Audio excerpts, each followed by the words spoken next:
JPMorgan Chase CEO Jamie Dimon believes that artificial intelligence will have extraordinary consequences on society. In his annual letter to shareholders, Dimon listed AI as a top issue impacting the company and compared its potential impact to monumental inventions like the printing press, the internet, and electricity.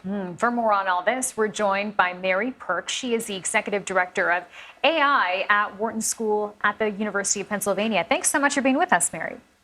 Thank you for having me this morning. So let's start with getting your reaction to this assessment from Dimon about AI. Your thoughts?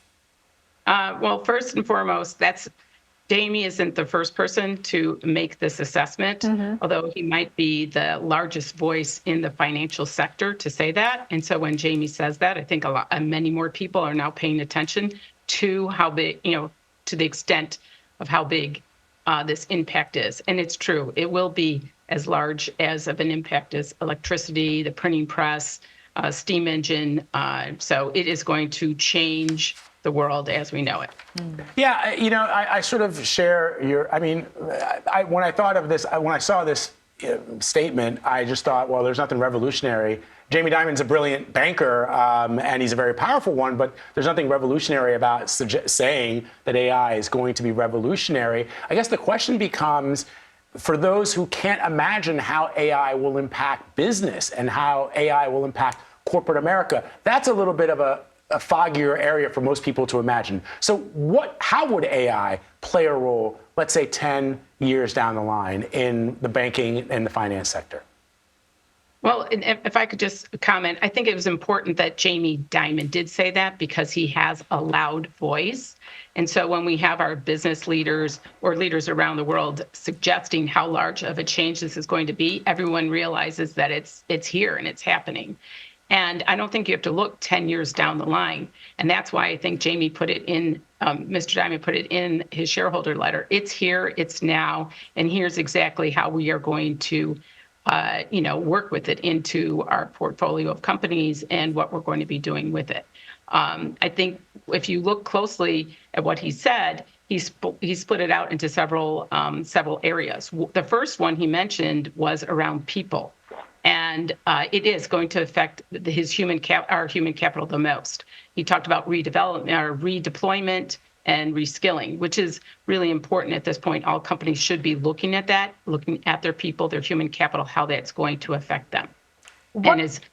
Sure, Jamie might have said, or you have heard that once you will not be replaced by AI, you will be replaced by someone who is using AI. So that's why reskilling is so important for the workforce. Mary, I'm just wondering, what changes everyday Americans are going to notice? I think they will notice, hopefully, their lives will be a bit easier in some respects, in terms of getting something fixed more easily. And if you're calling a call center, you might get a response much more quickly. You might have it be more efficiently. You might not have to go through so many prompts. Anything that's easy to provide an answer, that will be there. But then when you need to talk to an expert, it will elevate much more quickly to an expert. So the matter of time it might take for you to answer a question, it will be that much faster.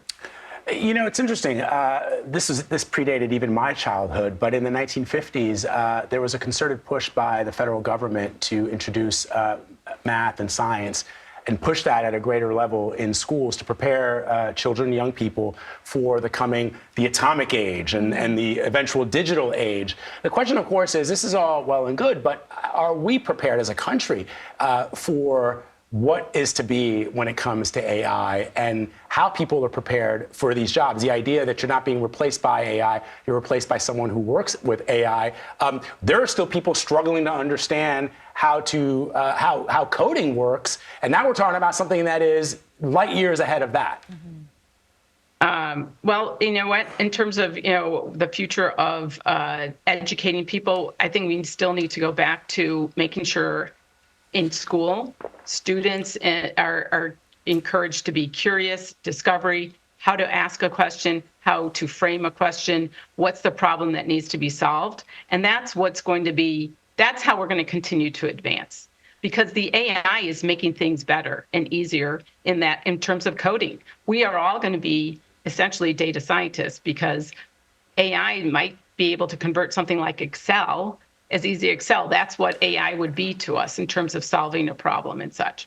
So, Professor Purk, it's interesting, too, when we did a segment last week when we talked about young people who are opting now not to go to college, right? That they're opting to go to trade schools. And because the cost of an education at the collegiate level has become so astronomically expensive.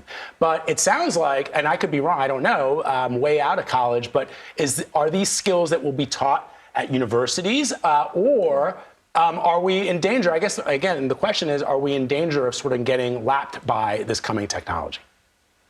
No, I don't think, not at all. It's going to democratize education, access, excelling in different roles. Because if you take what AI will do, there's been some papers on this where a low-skilled worker that works with AI actually is able to move up the learning curve much faster than a high-skilled learned worker because they have all that knowledge in their head already. So it can democratize how you can advance within companies. And you will always be able to be employed, have a job, if you're willing to continue to learn skills, be curious, know how to ask the question, frame the question, and communicate.